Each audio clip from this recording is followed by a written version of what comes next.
Hi, welcome to At the Coach's Table Live. I'm executive coach Phyllis Reagin. I'm also a leadership psychology expert, a former studio exec, and now I lead my own leadership development and team building company. Today I'm going to be talking about how to hack your brain so you can improve your self-belief. This comes up with my clients who are demonstrating features of having lower self-belief. Let me talk a little bit what that could look like for you.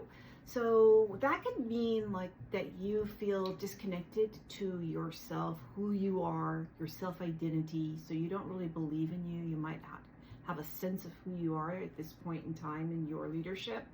It also can demonstrate in and manifest in ways like really not delegating at the level that you need to, not making decisions or making them fast enough or clear enough. Your communication may be kind of muddled and not clear with your POV with strong conviction. You might be dimmed down in important meetings where you're not speaking up when you need to. It could show up with not self-advocation, where you're not advocating for yourself or self-advancement at your company, or maybe for career stretches or any kind of career opportunity, you're not really advocating for yourself. So it can show up in different ways. Another way that it can show up that sometimes people don't realize is in overconfidence. So you can say things like, you're really sure about your decision, this is the way to go, you're not collaborating, you don't take in other people's opinions. It's that overconfidence. And it's really a coping mechanism. It is like a defense, and it's a literal fence, well, figurative fence that you're putting around yourself to really not let people know that you're feeling underconfident, that you don't have the self-belief that you really desire to have. So we're going to talk about what's going to be important for you in order to improve your self-belief. What often happens is our identity of who we think we are in this moment in time, in our leadership, in our entrepreneurial journey, may not have caught up from where we used to be. So we still have this identity, we still have this description in our mind of who we are, and it's based on an earlier version of ourselves. This cognitive dissonance is where the lack of self-belief, the lower self-trust starts to occur.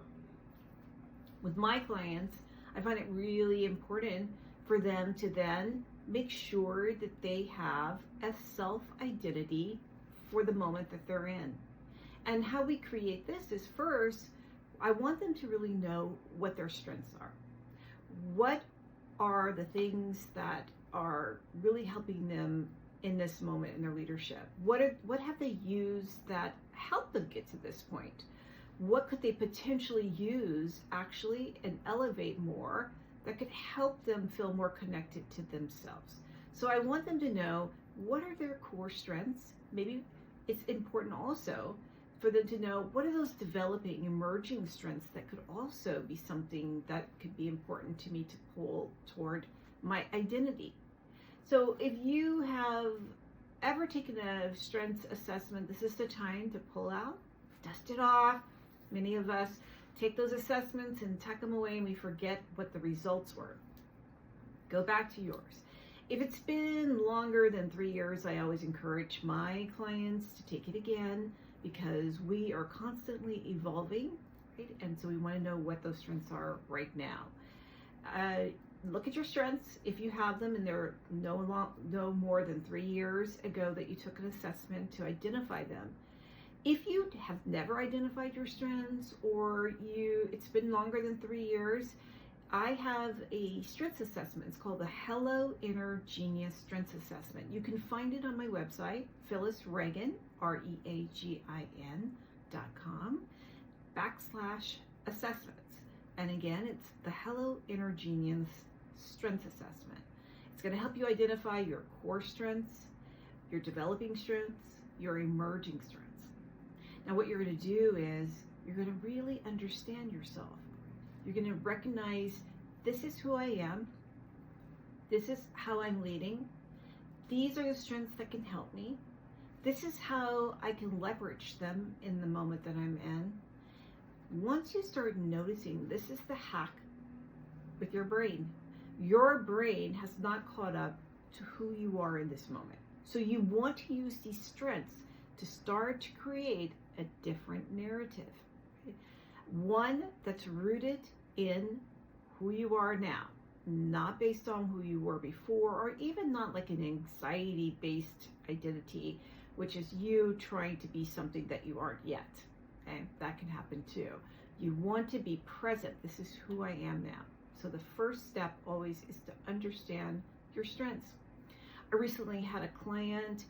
She's just amazing entrepreneur. She's created a small production business that's doing really well, getting the kind of exposure she wanted, getting the clientele that she wanted.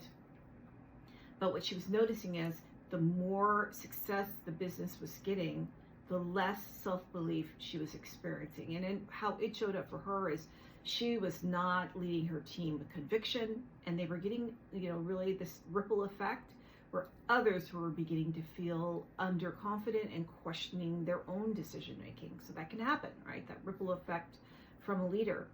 So she really wanted to get back to what's this person that is in the seat of the CEO of this amazing company? Who is she? She needed a new identity. When we looked at her identity, it was based on who she was maybe like 5 years ago when she was dreaming about the company. Very different from the person that's executing on that vision. So we went to really dive deep into what her strengths were. She created a new narrative for herself. She could recognize when she was having thoughts that weren't lining up to this identity that she now was rooted in. And that helped her brain know that's not true.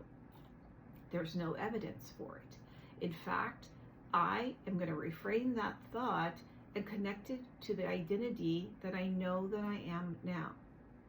How you could help yourself then is to do just that. Really recognize what your strengths are. Start to say them to yourselves out loud. Check to see if the people around you also describe you that way. That's how you know whether or not you have your strengths in play or not. Look at your performance reviews, listen to feedback from colleagues, listen to how your manager, if they're not in the room necessarily with you, how do you think that they would describe you to someone else? Or if you are around them and they are introducing you, how do they introduce you? You want to make sure that your strengths are showing up in those scenarios. If they're not, that's likely because you're not rooted in them and you're not communicating them and you're not leading from them and you're not living them. So there's lots of clues and signals around you to tell you or not whether or not am I really using my strengths. Some people just know, I don't really know my strengths, right? You might just have more of a nebulous idea. Like, I'm a really good strategic thinker. What does that mean? It might be you're very great with looking for risk and identifying it ahead of time. It could be when people say, I'm creative. What are you creative with? Maybe you're creative with how you germinate these ideas to your team so that they then brainstorm and enrich it, the ideas that you have, and move them forward. You want to know really deeply what these strengths are and what they look like, how you use them, how they can be more useful. So that's the work for you. A little bit deeper than that is understanding what happens to you when your inner critic shows up. So your inner critic is going to try to jump in and tell you something different when you start identifying yourself with your strengths. It's going to remind you of everything negative possible, because that's the job of the inner critic. It's going to catastrophize. It's going to fortune tell the worst outcome. It's going to mind read and tell you terrible things that people might be saying about you that you have no evidence for. It's going to self-blame and tell you all the things that you're doing wrong. It's going to personalize things and all the things that are happening around you external that might not be going well. It's going to say it's your fault, right? So it's all this. It could be shooting you, all those shoulding thoughts. I should have known better. I should have done this. I should have done it faster. Shoulding. So that will show up for you. That's the inner critic. So that's how you know your thoughts actually are not the ones you want to pay attention to. They're going to be chaotic, critical, and really there to blame and destructive thinking. You want to pay attention to your inner compass, not your inner critic. Your inner compass is calm, collective. It will be able to access, like, here's my strengths, this is what I want to use in this moment. It's thoughtful, right? It's this inner knowingness that you have, and it will give you more clarity when you're leading, when you're connecting to your inner compass. So how can you access that? You access that by making sure you're approaching things from mindfulness. For some people, that means they need to take a couple of really deep breaths to reconnect to who they are. It might mean meditation, or making sure you do yoga, or go for a walk where you're not working or problem solving, but you're just really present. So you want to be present so you can feel and hear your inner compass.